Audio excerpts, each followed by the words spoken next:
All right, let's take things to the next level and dive into the next step in getting valuable input from real people or your potential future students. Whether or not you should take this extra step depends on how thorough you want to be and how far you want to go to limit the risk of a course that simply does not sell. This lecture is all about engaging directly with real people, your potential students. So far, we've done a lot of groundwork using tools like Keywords Everywhere and Google Trends to gather data and validate our course ideas. These tools are great for understanding what people are searching for and the trends in your niche, but there's nothing quite like the power of direct interaction. This is where we connect with real people to validate the assumptions we've made and fill in the gaps that data alone can't cover. When I talk about direct interaction, I'm referring to methods like conducting interviews and surveys. These approaches let you tap into authentic, unfiltered feedback, straight from the source. They're a fantastic way to dig deeper, uncover hidden needs, and truly understand what your audience wants.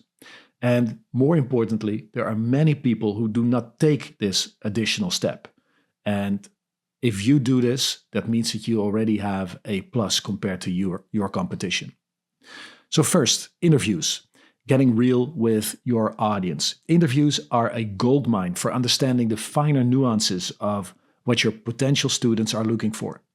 Whether you're connecting online through social media or having a chat in person, interviews allow for a dynamic back and forth where you can ask follow-up questions based on what the person is saying, there, on the spot. This can lead to some unexpected and valuable insights.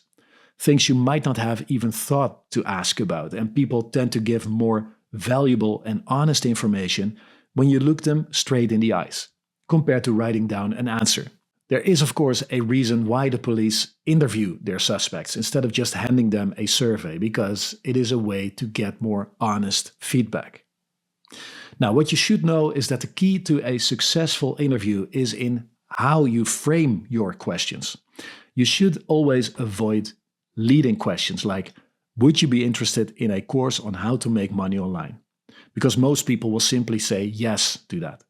It doesn't provide meaningful insight. Instead, try more open-ended questions like, what challenges do you face when trying to make money online? Or what would you like to learn to improve your online income? These types of questions encourage deeper, more thoughtful responses and help you pinpoint the real pain points your course should address. The second one are surveys. We briefly touched on tools like SurveyMonkey in our earlier discussions on market research. Surveys are a fantastic way to reach a broader audience and gather structured data that can be easily analyzed. You can distribute surveys through social media channels, email lists, or even on forums where your potential students hang out. The trick with surveys is to craft your questions carefully.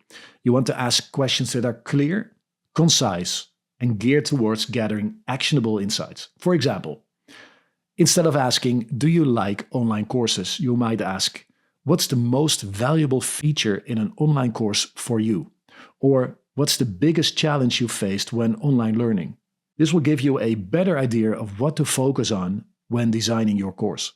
Surveys can provide insights into everything from content and course length to pricing and delivery methods. And the best part, you can take advantage of some great tools out there that offer templates and analytics to help you make sense of the responses afterwards. And why does direct interaction with surveys and interviews, why does it actually matter? Why bother with it at all? Because I just explained that many people do not bother with this at all. Because every single interview or survey response is a direct line to your audience's mind. It's no longer about making guesses or relying solely on keyword data. It's about hearing from real people who are telling you exactly what they want. This kind of insight is invaluable for shaping a course that not only attracts students, but also serves them in the very best way possible. So, as you work on your course idea, think about how you can incorporate these direct methods to refine and perfect your offering. Direct interaction is not just about gathering data, it's about listening, it's about understanding, and creating a course that truly meets your audience's needs. Remember, the magic happens when you combine solid data with genuine human insights and interest. On to the next lecture.